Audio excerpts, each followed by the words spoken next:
Hello guys, I'm Dave and I welcome you to this video series where we deal with science and the strange ways I apply its concepts to the day-to-day behavior and composure. You can call this series Science and Mindset. In today's video, we'll be talking about energy levels. First, we want to spend a few minutes covering the basics about them.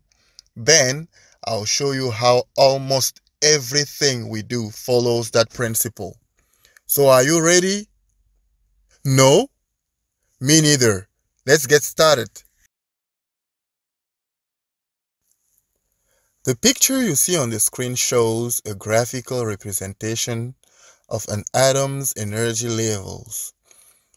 At the center, you have the nucleus, consisting of what we call protons and neutrons. The nucleus overall has a positive charge and attracts one or many electrons. The electrons are charged negatively and are organized in layers. As you can see, those circles or orbit-like layers are what they are actually calling energy levels. That's what we'll be talking about today. So let me give you the golden principle. An atom can receive a quantized amount of energy and use it to get its electrons to move from an energy level to a higher energy level. And reversely, an atom can give off a quantized amount of energy and get its electrons to move from an energy level to a lower one. That latter process usually releases some energy in the form of light.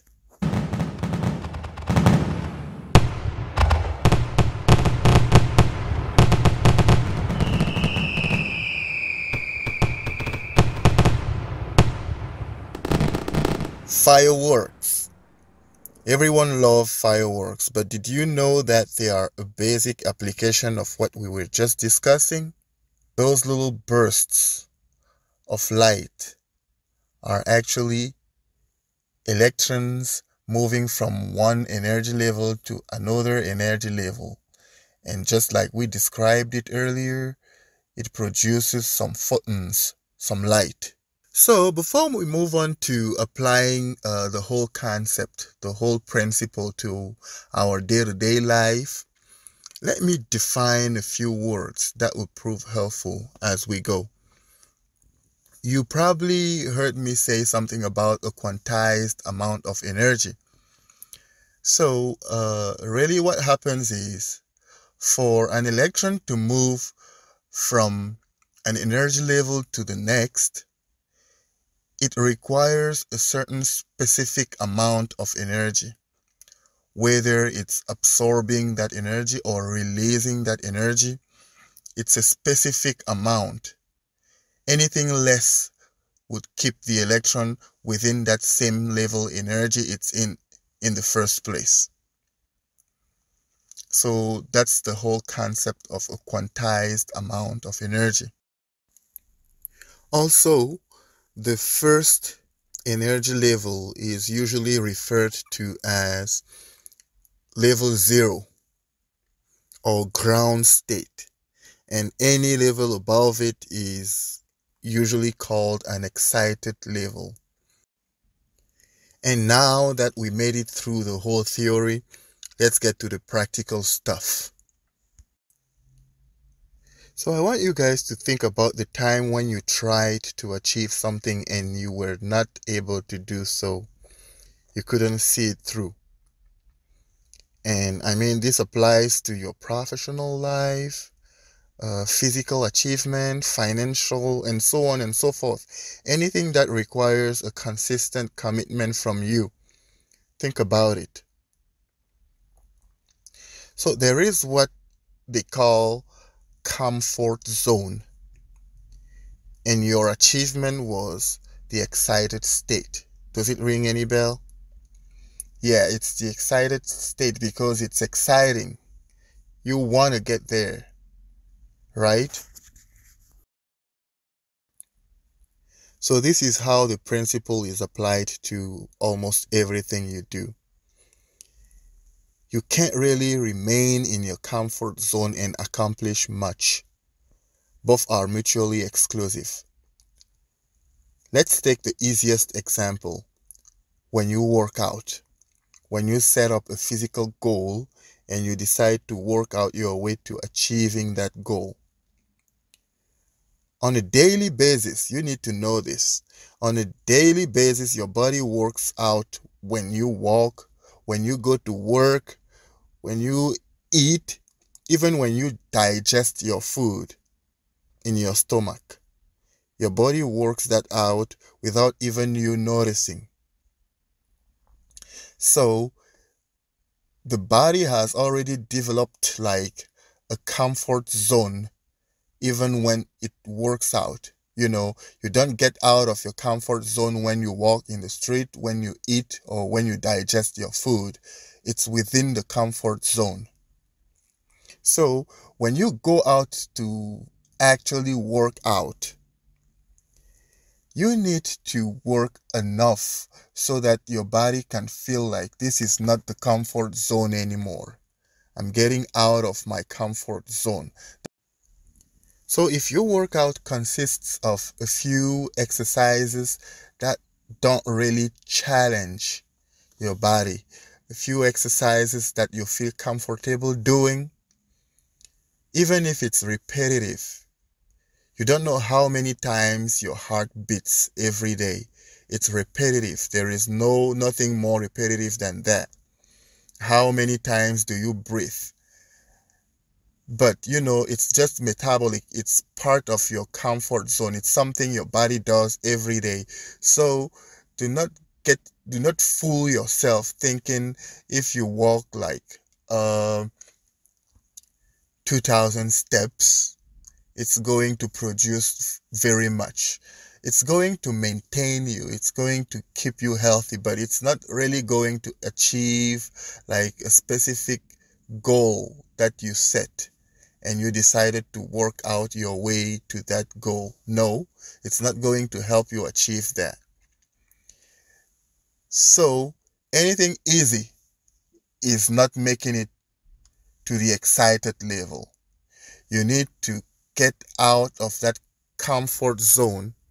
You need to challenge your body, break that sweat, produce that quantized amount of energy to move out of your comfort zone, and then and only then you will reach that goal of yours, that excited state. Make it a habit to always challenge yourself out of your comfort zone.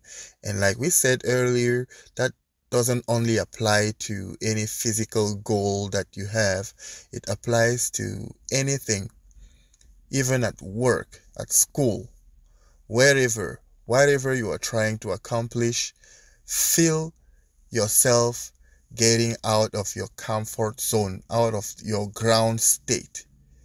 Put together that effort, that quantized amount of energy so that you can get all the way to the next level. That was the point of applying the whole thing to your daily life. One last thing I want you guys to pay attention to before we make it to an even stranger application of the principle is how energy levels are not distributed linearly. What I mean by that is it will take more energy to move from ground state to level 2 than it would take to move from level 2 to level 3. And the same way it does take more energy to move from level 3 to level 4 than it takes to move from level 4 to level 5. That's how it goes. As you progress, it requires a little less energy to make the move. That's why you need to make it a habit to always challenge yourself out of your comfort zone. The first time it's going to be very, very challenging, but as you develop that as a habit, it's going to get a little easier. So that's the last thing I wanted to draw your attention to before we move on to the final application of this same principle, music. So guys, let's try to apply the same principle to a piece of music. First of all, let's try to find a very, very basic chord progression here. Maybe something like this.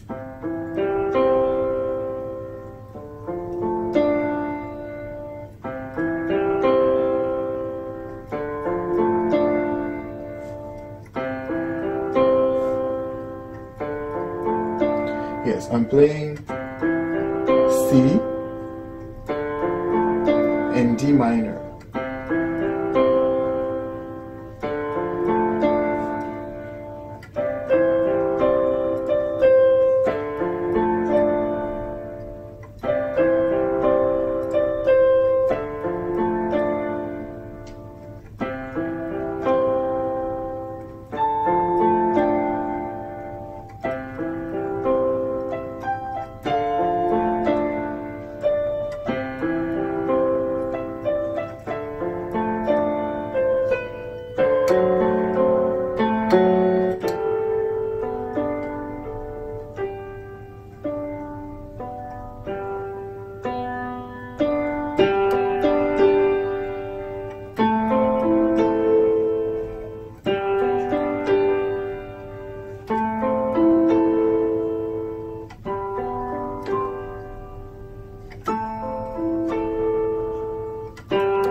Yes, so that was the idea. You see, these two chords that we had at the very beginning, and then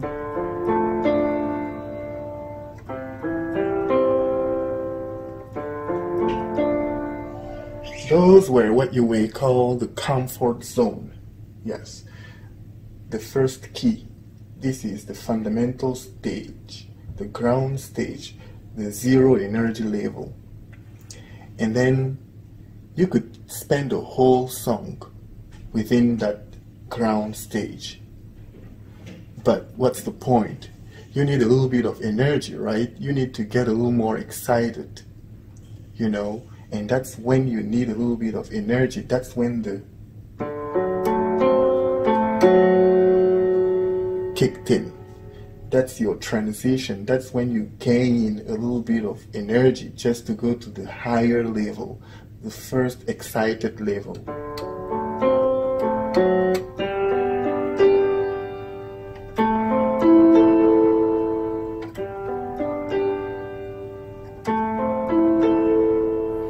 And you know what? So many songwriters use that very principle that we just saw.